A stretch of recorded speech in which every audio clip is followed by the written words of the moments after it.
Selecting Spirits from the Bar by Winston Bataller of Bshm 2.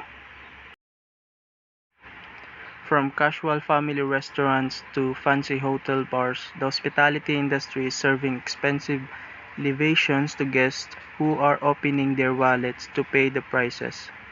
Much like paying $3 to $4 for what once was just a cup of coffee by going to Starbucks, which has introduced a coffee liqueur, or one of its many competitors.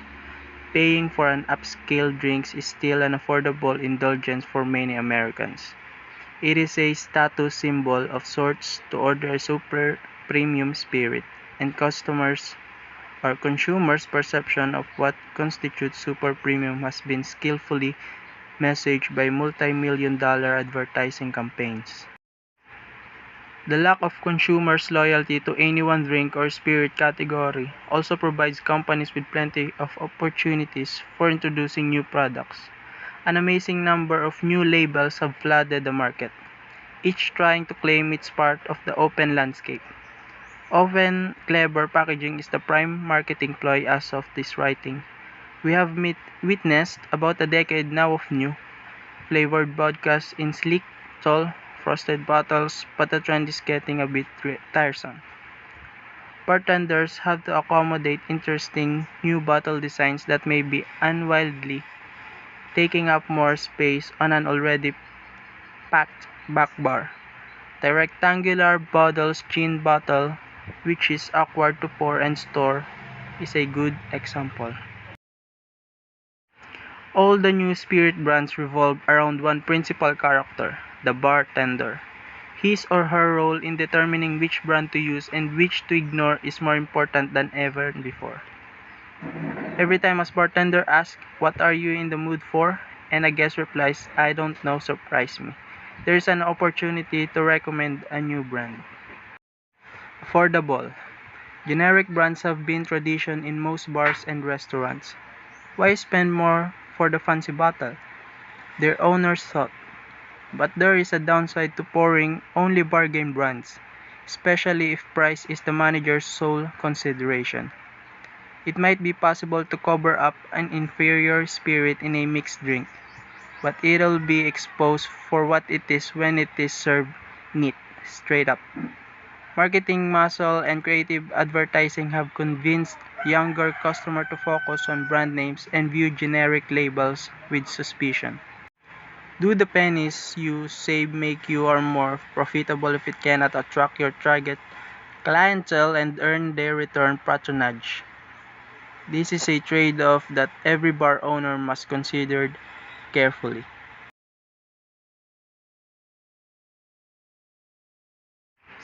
The bar well can be viewed as its own three-tier system. At the highly competitive low tier, price is everything. There is a little loyalty and almost no marketing influence on customers. The middle tier offers mid-price establishments, primarily casual restaurants and hotel chains. A chance to keep patrons happy while making the bottom line look good with reliable products that are priced right. The high tier is today's hottest market. It is the home of premium and super premium brands with a sense of exclusivity in their use, pricing, and marketing. No matter what type of bar you run, smart well management that harmonizes with your target market should be part of your plan. The following three situations offer some insight. Number 1. You own a neighborhood bar with value-conscious patrons. You have 50 calls a night for bourbon and water, for which you charge less than $1 for a call. Sales rep convinces you to switch to Jim Beam as your well brand. But this upgrade clearly does not match what your needs. Only about 5 guests per night order Jim Beam by name and are willing to pay extra for it. And now here they are, getting the same product as everyone else. The appeal of ordering something or special is gone. To them, the lower cost of a well drink is of no importance, but you have written off the extra profit from pouring and lesserized well bourbon.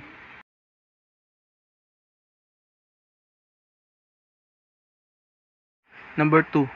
You own a nightclub with lines of beautiful people at the door. You would like to keep drink prices reasonable to continue to attract the trendy younger crowd, but you decided you want to offer a high-end well. Unfortunately, most of your patrons will neither notice nor appreciate this effort. In the crowd, they rarely get near the bar to even see what you are pouring. Honestly, they do not care. They come for the scene and good drinks, not necessarily high-end designer drinks. Without a lower tier well, your profits will take a beating on who for one's specials, ladies' nights, and other promotions. Number 3. You own a 3-star restaurant in New York City with a speed rail full of premium brands that are identical in price or quality to the special backbar pours asked for by name. If you offer the highest quality foods and service, wine service, ambience, and so forth, why would you cut corners and stock a low tier well?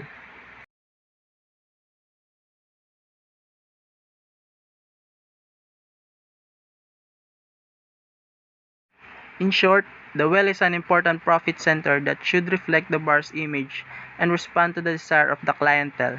If that clientele knows what they want and can ask for it, the bartender should be able to pour it for them, exactly what they want. Trading up to premium spirits does not have to be an expensive transition if the change is planned to generate profits and increase sales volume. The extra expense can be covered either by slightly increasing the price of a well drink or by charging more for the competitive backbar name brands. An incremental price hike across the board can help you piece because some spirits categories spiral up in cost faster than others. Servers and bartenders take a little more pride in offering better quality brands, and moving established brands to the wall opens up back bar, shelf piece, and inventory dollars for a few new products and high-end items. Spirits distributors are usually happy to train the staff as part of the upgrade.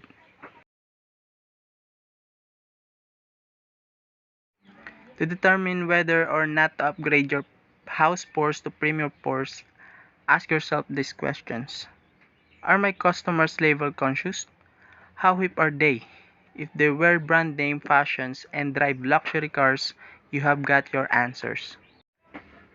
Would an upgrade improve my best-selling drinks? If you sell mostly draft beer or your signature drink is the frozen strawberry daiquiri, it's probably not necessary to load the speed rack with premium liquors. Are the current house pours a liability? It's a fact that most of bars owners stock their wells and don't think much about it after that. But now and then, sit down and taste test the well brands against the most affordable premium brands. How do they compare? What do they say about your brand bar image? Well brands are the workhorses of a bar, bringing home regular, reliable profits. Without low-tier spirits, high-volume clubs and neighborhood bars would have to raise prices and face the possibility alienating their core clientele. For mid-tier and high-tier operations, the challenges is different but the outcome is the same. The cut caused by downgrading premium well selecting or selections to low-tier spirits risk running or spirit-savvy patrons.